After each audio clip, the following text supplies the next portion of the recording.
Don't forget to check out our top-selling CPD certified Excel courses and our awesome Excel training app.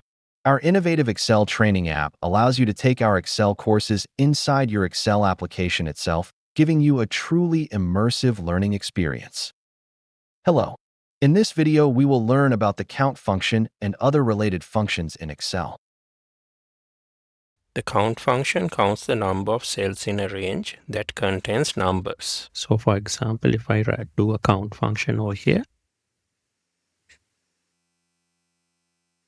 and then select this range, and this has 1, 2, 3, 4, 5, 6 numbers. So if I close the bracket and press enter, I get 6. So it ignores the blank cells. So there are 6 cells with numbers. And if I do a count function over here for this other range, this range over here, I will get an answer of 6. That is because it takes these dates as also numbers. Later we learn when we do the date functions that dates are stored as a series of numbers in Excel. So a date is a number. So it will take 1, 2, 3, 4, 5, 6 as the count, including the date. Then the counter function counts the number of non-blank cells in a range. So if I do a counter function over here,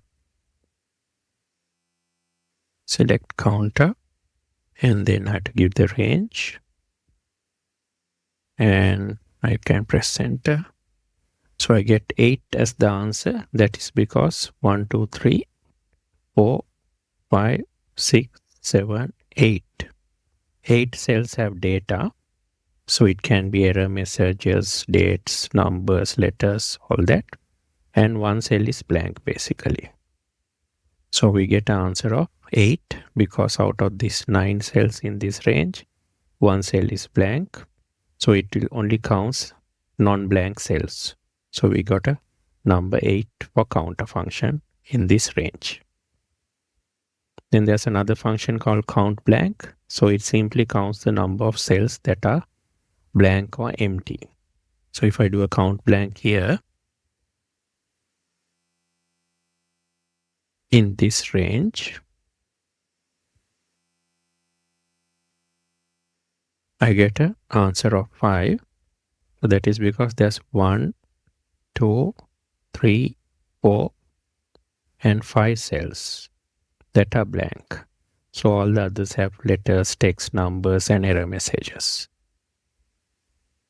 Also, you will notice if we select a range of cells like this and come down to the status bar, you will see the total sum is given there. The max, min, count, average. So likewise, you can do a right click here and then you can add whatever the functions you want to add on to the status bar. So here I have added sum, maximum, minimum, count, and average. So if you untick this, they will not appear there. So it's easy for you rather than doing functions sometimes.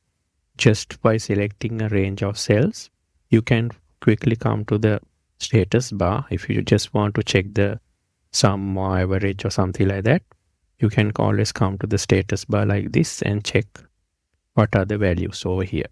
So you can do quick calculations without using functions in certain situations. Now, if you like this video, why not subscribe to support us and get notifications so you don't miss any of our future videos. Thanks for watching, and I'll catch you next time.